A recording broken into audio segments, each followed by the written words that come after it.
Welcome to She Considers a Field podcast with coach, encourager, and fellow entrepreneur and homeschooling mama of four, Anna McLaughlin. As a homeschooling entrepreneur, you are uniquely positioned to impact the kingdom of God both deep through your investment in your children and wide through your business. And yet guilt, frustration, and overwhelm can hold you back from all that God has for you. Come with me on a journey to walk in deeper peace, purpose, and joy, because God has given you a legacy to build, and I'm here to help you enjoy the ride.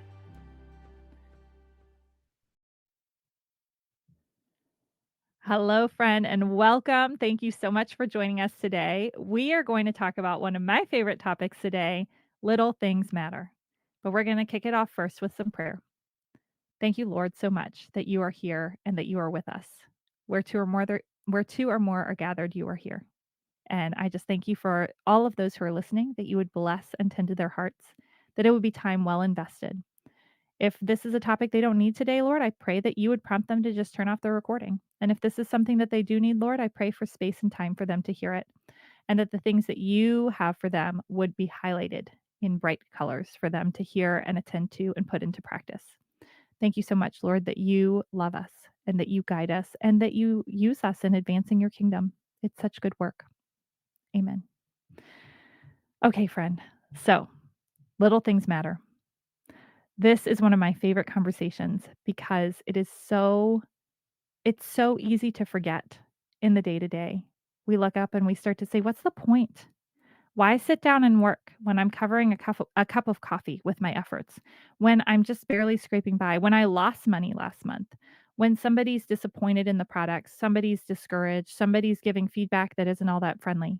Why am I doing this when I could just be snuggling with my babies and hanging out on the couch and doing all the dreamy things that I think homeschool looks like when I'm not actually homeschooling? Am I right? But when we build our businesses and when we sow into our children, we give the Lord such beautiful access to stretch our souls and the souls of the people around us, okay? And so it's not for the faint of heart, and yet it has such a powerful impact. Okay. Now, in order to show up and do the thing, we must have vision for the long term. And in last week's episode, we talked about the importance of starting with why. So this is kind of ancillary to that conversation. If you missed it, I had all kinds of fun talking about the power of knowing our true why. And that is not the why that is rooted in I want to pay off our debt, or I want a new purse, or I want to go on vacation. Those are great results. That is not a why. A why is our orientation. Like this is the thing that I would do for free because I am so excited about it. This is the thing that kind of bubbles out of me without me even meaning to. And it is something that we walk into a deeper knowing of over time, in the same way that we walk into a deeper knowing of our husband or our children. The longer that we live life with them, the more we come to know them. And the same thing happens with our why. For me, I shared last week, my why, really, I kind of first started recognizing it for what it was because I kind of couldn't help myself but compliment people in the elevator on the way up to the 42nd floor where I worked in a high rise in Charlotte, North Carolina as a lawyer. And so here were all these kind of very formal, professional looking men and women. And I'm in there going, your tie is so great. I love it. Like, cool briefcase. And, of course, we had 8 seconds to connect, but I had to connect because I had to encourage and I had to. I mean, there wasn't much equipping that could be done in that moment, but I had to kind of bolster them for the day ahead. It's just part of my hard wiring, right? So we are who we are everywhere, but we come to know it more deeply through walking it out. And so now I know my role as an encourager and equiper in a much deeper way because I've started to own it. And as we own it, we walk in it. Okay. Now, so we need to know our why, or it's helpful to know our why. It's helpful to do that question of going, what is my bent? What is my makeup? But even if we know our why, we're still going to hit this moment of going, what's the point? Why bother? When we're tired, when we're stressed, when we're overwhelmed, when we're frustrated, we can shift into that why bother energy, and then we won't do the work. And when we fail to do the work, then we only serve to compound that feeling of defeat and frustration because it's like, well, really nothing's happening, right? Of course, nothing's happening because we're not showing up. But even if we do show up, we have to be able to have vision beyond, I'm sorry, when we show up, because we're going to show up, y'all. We are going to be people who show up. We have to be faithful in the little. We actually have to be faithful in virtually nothing. Okay. We have to have vision past the zero. I like to say, so if you look at how business grows, if you look at how children learn, it's exponential growth. Exponential sounds very appealing because we know what happens at the end, but we have to be faithful at the beginning. And the truth of the matter is, exponential growth, unlike linear growth, so our brains want to believe that we have linear growth. Okay. And I wish that you could see me right now. And those of you who are watching on YouTube, of course, can. But exponential growth is this line that curves eventually, but it's like it goes almost it's almost 0. Just look up what does an exponential line look like if you don't know. It's real close to horizontal for a really long time, and then all of a sudden it kicks up to like almost vertical, okay? And so if you laid it against a straight vertical and horizontal line, like if you laid it against an L, it would almost fit into the curve of the L in the way that it is shaped, okay? Almost flat in the horizontal and then almost flat on the vertical. We expect linear growth, and that's what you get at a W-2 job. So especially if you've ever worked a traditional job, you start out at, 20 bucks an hour, and then you get your cost of living adjustment, right? You get an adjustment for inflation. Maybe you get a pay raise on top of that. So maybe it grows by 5%, and then it's going to grow by another 5%, and then it's going to grow by another 5%. And if it starts to get too big, they're going to say, oh, yeah, it's just 3% this year. Oh, we're not doing raises this year, right? So you're going to end up with a much straighter line that's just progressing a little bit over time, goes up in stair steps. Exponential growth, you walk in with nothing. Nobody's paying you anything for your time. And then you make enough for a cup of coffee. And then you're covering the cost of your streaming subscription month to month.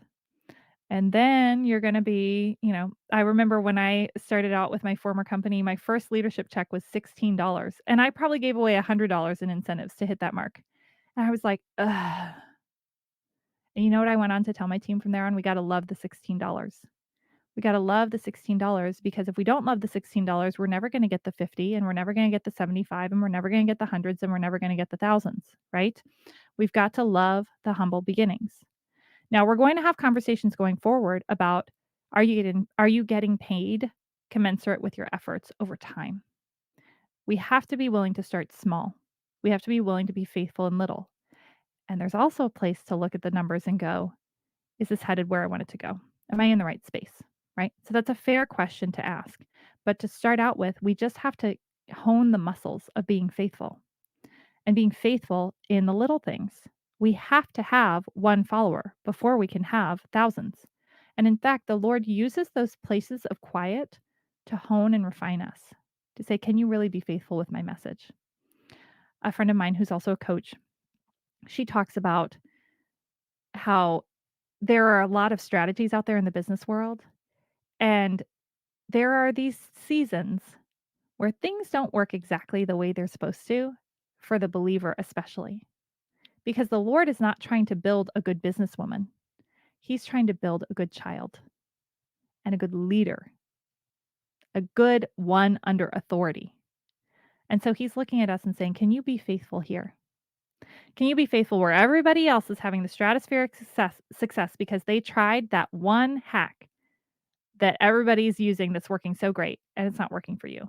Are you willing to be faithful when it's not working? Right? Little things matter. Okay. We are called to show up and serve even when it looks like nothing's happening. We're called to show up and give our little bit to our children, even when we're like, how are they not reading yet? We've been doing this for a really long time. And if, especially as, all of you guys, listen, we're critical thinkers, right? We're in the weeds going, what's going on? Like, if you're listening to me talking like nerdy lawyer girl, You're on board with getting real curious about our lives, right? Why isn't this working? What do I need to change? What do I need to do different? And what we can tend to do, you guys, is we dig the seed out of the ground too soon because we don't like the fact that it kind of has to die before it can be reborn. And if you didn't know that, that's actually what happens to seeds. That's what happens to caterpillars in a cocoon. It's not like I used to think the caterpillar just kinda sprouted wings and the body hardened a little bit and it got some little, like, black antennas sticking out the top. I thought that was it. Like, you just kinda paste butterfly on top of caterpillar. It actually completely melts down.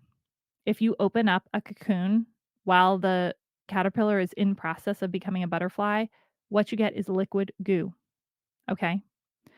That butterfly needed to be completely unmade in its caterpillar form to be completely remade into butterfly. Beyond that, there must be struggle. The way that the butterfly's wings are fully formed is by squeezing through the small hole in the cocoon, or is it called a chrysalis? One of those 2. Squeezing through a tiny hole, and that tiny hole is tight enough that the butterfly's body is kinda squeezed and compressed. There's fluid in in the butterfly's body that goes out into the wings. And listen, this is from this I've mentioned this before. This is from Finding Your North Star with Martha Beck. This was like an audio talk that I listened to when I was in law school. So this is like 15 plus years ago now. So I may not be capturing the full thing properly, but this is the gist of the story. So if you scientists out there are like, that's not exactly how it works, like we're just going with this vision. Okay. We're going to be okay. Liquid squeezes out of the body into the wings, and that's how the wings fully expand into their beautiful shape that's going to allow the butterfly to fly.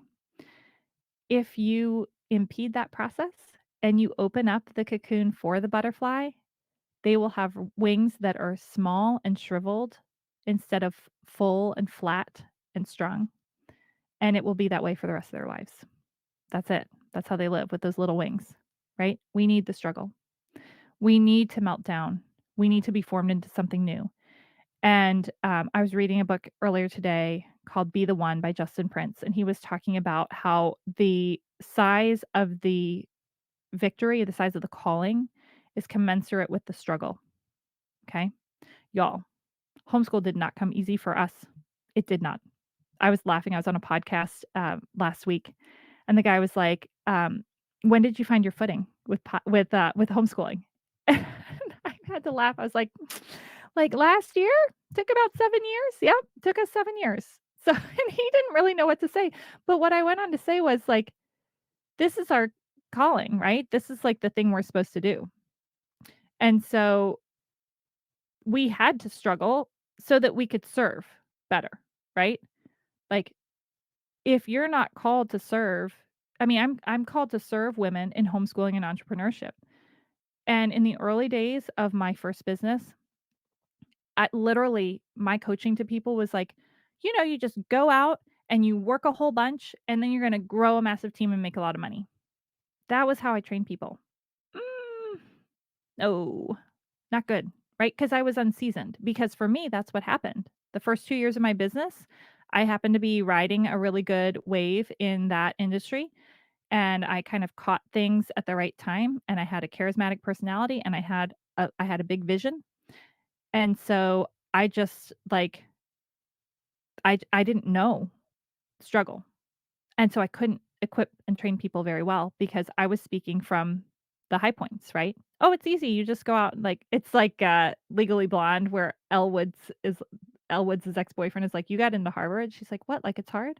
Like, that's kind of where I was residing. Like, "It's hard? No big deal." We cannot serve where we have not struggled, at least not very effectively. That doesn't mean you have to wait until everything blows up before you can minister to other people, but I'm just saying, like, if the Lord has called you to a specific area and you're struggling, it's probably actually confirmation that you're where you're supposed to be, okay? So if you're called to serve in leadership in your business, you're gonna have some storms to go through. As a child of God, in order to lead other people well from a place of seasoning, from a place of humility, from a place of, "Yeah, I get it. I've been there." It's okay. Here's how I got through it. Like, you can't give that until you've gone through the hard, until you've melted down, until you're like, "There's goo everywhere," right? I am the caterpillar. There is nothing left. I have no capabilities. I have no functionality. I need to be remade, okay? And he's so faithful to do it. Imma tell you, like, y'all, this is why I love entrepreneurship. I love homeschooling because it makes us over. It calls us to transformation, and we know the Father better after every one of those rounds. As a homeschooling entrepreneur mama, you are uniquely positioned to impact the kingdom of God both deep and wide. Isn't it time you partnered with a coach to help you close the gap between where you are and where you feel God calling you to go? As a veteran homeschool mama and seasoned entrepreneur and investor myself, I understand the unique challenges you face. And as a life coach, former lawyer, and woman of faith, I offer a unique combination of strategy, mindset, and spirit led discernment to help you identify your next steps. Click the link in the show notes now to schedule a free exploratory call. I would love to partner with you in taking your business and homeschool journey to the next level. Our businesses are going to grow exponentially. Our homeschool journey is going to grow exponentially. It's going to be like, and I mean, I was like, y'all, for the love, how am I going to teach these children? It feels like we're doing the same thing every day. I didn't understand the process. I didn't understand this is the work. You show up every day and you kind of introduce these ideas and say it again and you say it again. And then one day it's like, wow, we're not saying it anymore. They learned it. They know it. It's in them, right? But it's exponential growth. Okay. So we're going to put our blinders on and we're going to take the last thing he said. If he gave you this business to work, you go work it. You work it every day or whatever the rhythm and the schedule is until he says to do something otherwise. We're going to stay in motion, right? I'm not going to sing.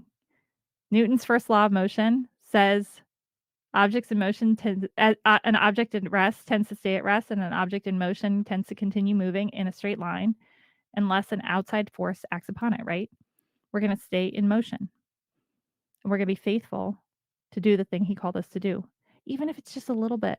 What can I do today to encourage the people he called me to encourage? One live video, one little story, one little post, one message to one person saying, I see you. I was thinking about you today. How you doing? Right? Faithful in little. And as we do that, we'll be set over more. Okay? And that's the parable of the talents that I read in full last week. Okay? That's Matthew 25. The master's gone for a really long time, right? He's gone for a really long time. And he says to both the 2 and the 5 talents, well done, good and faithful servant. Enter into the joy of your master. They are faithful over little, they will be set over more, is what he says to them. Okay?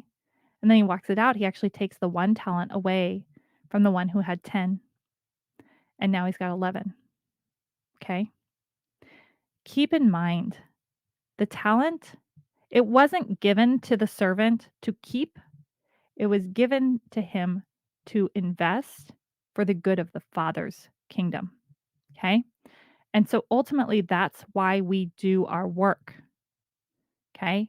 We build our businesses, we shepherd our children's education, not for some sort of self-glory. It's to advance his kingdom. When women of God step into positions of authority, which homeschool is, which business is, that's a beautiful thing. That is a beautiful thing. Who better to serve in the marketplace than those who love the Lord? Okay? May we advance his kingdom in all the spaces that he's given to us, including your business. All right? So, what are we going to do? If he's called us to work, we're going to work. We're going to put our little bit of time in. And you guys, listen, like, he knows what you have going on. If you've got a whole passel of kids to tend to and you've got 5 minutes to put in your business every day, trust that he will use that. It's not too little. So God loves the penny giver. You remember that story of the widow who goes and gives her copper penny in the offering plate? And Jesus said she gave all that she had. God knows if you only have 5 minutes to give to this work that he's called you to do, and he can do what needs to be done with that amount of time. Okay? The point is being faithful. I like to call this season where we're raising and schooling our kids and we're trying to build a business resistance training. If you can manage to sit down and do the thing when you've got kiddos needing you, when you've got school that needs to be tended to, and you've got a meal that needs to be put on the table, unless you're me and you don't cook, right? Like, that's hard. There will come a time where no one really needs you in your house, and we're going to miss it. You know, we are. We're going to miss it like crazy. But we will have built the muscle, right? In resistance training and exercise, that's where you're kind of like running through mud or wading through water, where you're using resistance, you're using drag, or you're like running with weights around your back, whatever, to create additional strength so that when you're running without that stuff, you're like, this is so easy. Okay. So this is our resistance training. It's okay. It's supposed to be challenging. That's why I'm doing this podcast. And there's a lot of other people talking about this conversation too. Okay. We need to recognize that it's not easy. That doesn't mean it's not good. Doesn't mean it's not worth doing. Okay. We may need to do something practical, like we may need to schedule. We may need to have conversations with our husband and our kids saying, I think I need to lock the door for an hour a day so that I can get my work done, right? We may need to create some boundaries. We need to stay rooted in why we're doing what we're doing. And we talked a lot about that in the last episode, staying really rooted in our why. And then we need to get really clear. I'm not going to look at results. I'm going to put my blinders on and I'm going to be faithful because this is the work that he's called me to do. Y'all, I'm in this season right with you. I'm recording a podcast, and as of now, nothing's aired. There's no feedback. There's no one listening, just me talking to myself, right? Sitting there saying to my husband, does this make sense? Is this going anywhere? What am I doing? Right? And he's like, just keep going. And the Lord keeps reminding me, be faithful, right? So I'm right there with you. Be faithful in the little thing. Be willing to talk when you're not sure who's going to hear you. They may never tell you. You may post something online and they'll never say how much that ministered to them. But nonetheless, the work was done and God sees, right? So listen to that nudge and walk in it. Say, okay, I'll do it again tomorrow. I'll do it again tomorrow. Even if nobody says anything, even if nobody comments, even if nobody responds, I will do it again tomorrow. Because, and one of the things the Lord gave me a while ago, I love this. The Lord showed me faithfulness is a transferable skill. When you are faithful to walk out what he has called you to do, that faithfulness is going to shift into the new space, right? Think about those people who were stewarding the talents. Like, they went out and they did investments, but there's also banking, but there's also real estate. There's all these places where they could go and be faithful, right? So too with us. Right now we're faithful here. We're faithful in homeschool, we're faithful in business, but we may be called to be faithful in another place. We may be called to be faithful, caring for a sick parent. We may be called to be faithful helping a friend through a really difficult time. When we have learned how to show up and serve well in one area, that's going to expand into all these other areas of our lives as well. Okay? So we're not going to worry about the results. We're going to recognize that really we are already living in the fruition of a lot of promises, you guys. The fathers of the Old Testament, we kind of like to knock them sometimes and be like, well, Noah got drunk. Well, like Moses yelled at the Israelites and slammed the rock, which basically means he was re-crucifying Christ. Oh, like Abraham, like he told the people whose land he traveled into that Sarah was his sister twice, right? Then his son went and did the same thing, right? Isaac did that with Rebecca. Like they don't learn. David had an affair, killed a guy. Like we like to say that like scornfully almost. Listen, they did not have the Bible.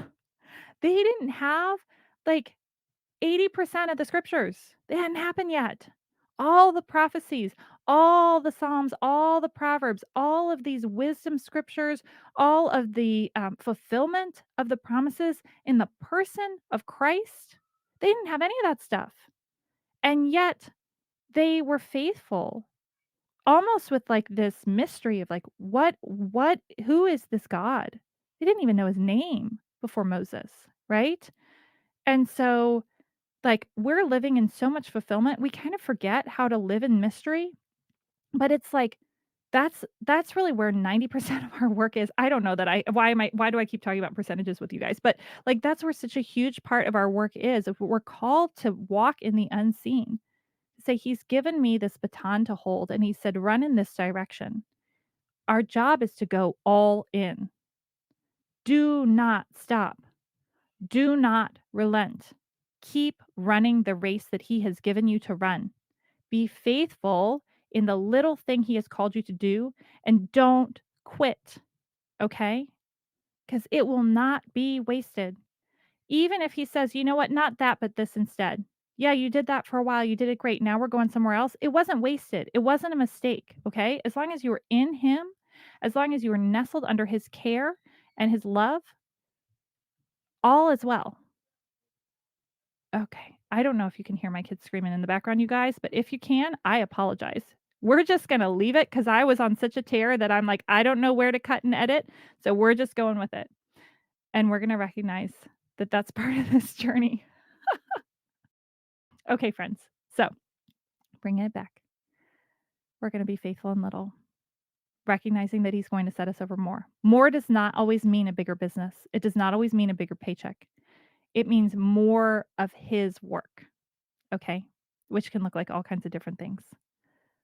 But as we show up, as we're faithful in the little, He will say to us what we all long to hear. Well done, good and faithful servant. You've been faithful in little. I will set you over more. Enter into the joy of your master. Okay? All right, friends. Until next time, you've got this. Thank you so much for joining us for this episode of She Considers a Field. If you found value in this episode, I would be so grateful if you would leave a review wherever you listen to your podcasts, and be sure to share with a friend who needs some encouragement on her journey today too.